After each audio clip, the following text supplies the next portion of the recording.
Good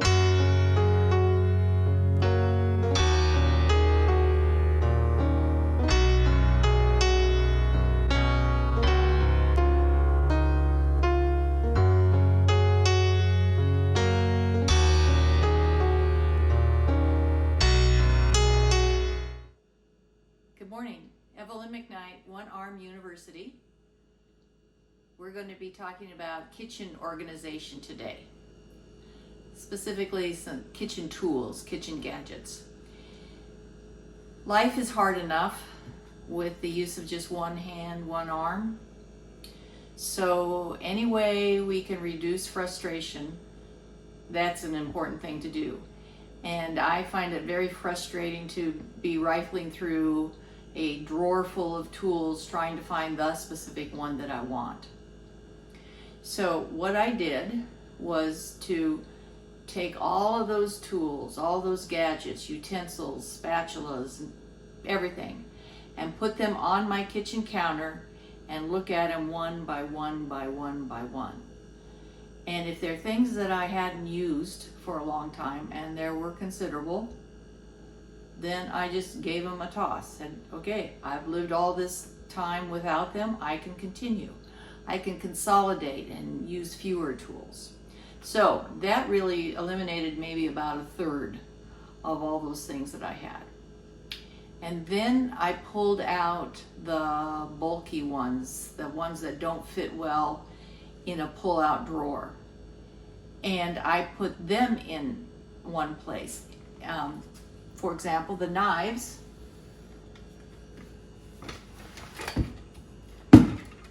are in this knife holder on my counter. I don't like having a lot of things on my counter, but this is an exception. So all my knives are in one place for the most part, right on top of the counter. And then those other things that are bulky, the soup spoon, the very long spatula. I have this big, nice rubber spatula scraper that I like. The poultry shears, tongs. All of these go in this kind of bin, this kind of crate or holder on top of the counter. And they actually are right by my stove. So that's nice that I didn't have all those bulky things that don't fit well into a confined space. The next thing I did was to group like items together. So I grouped together my can openers, for example, and the measuring spoons. And then I sort of took a measurement of how big, how much space that took up for those like items to be together.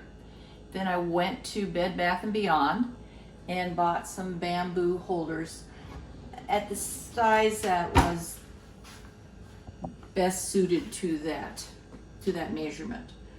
So I put all of those things together and put a pattern in my drawers, and it is so nice. They always go back in that same place after use, after washing. They always go back in the same spot. So I'm not rifling through drawers all the time trying to find it. I really like this system. I should have done this 30 years ago, but this is how it's going to be in this kitchen from here on. So I highly recommend that kind of organization so that it's not so frustrating to be finding what you need in your kitchen. Organizing cupboards. The guiding principles are first, location. Place the things that you use most frequently close at hand. Secondly and thirdly, for people with limited use of their hands and arms, put the things that you use frequently more at waist level, right above the counter or directly below the counter.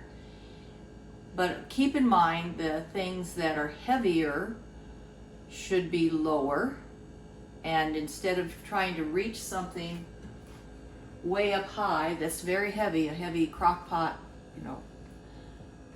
toaster oven, have that down here because it's easier to carry from picking up than to try to grab something from up high, especially a bulky, wide thing, and get it back down. So light things can be further away because you can grab it pretty easily, it's easier. And heavy things should be more at your waistline. Now for here, these are rather heavy casserole dishes, so they're more at waistline. I don't use this pitcher. Now even though it's light, it's also something that I don't use very often. So light things, and especially things you don't use very often, can be up high, but heavy things should be, and especially things you use frequently, should be more close to your waist. It's handy if you can have some pull-out drawers, especially for those heavy things. But you'll have to see how you can arrange your kitchen the best for you. So those are the suggestions that I have for kitchen organization. I'd love to hear yours, as well as everybody else who's on this channel. So please send us your comments. How do you organize your kitchen? Thanks for joining today, and we'll see you next time.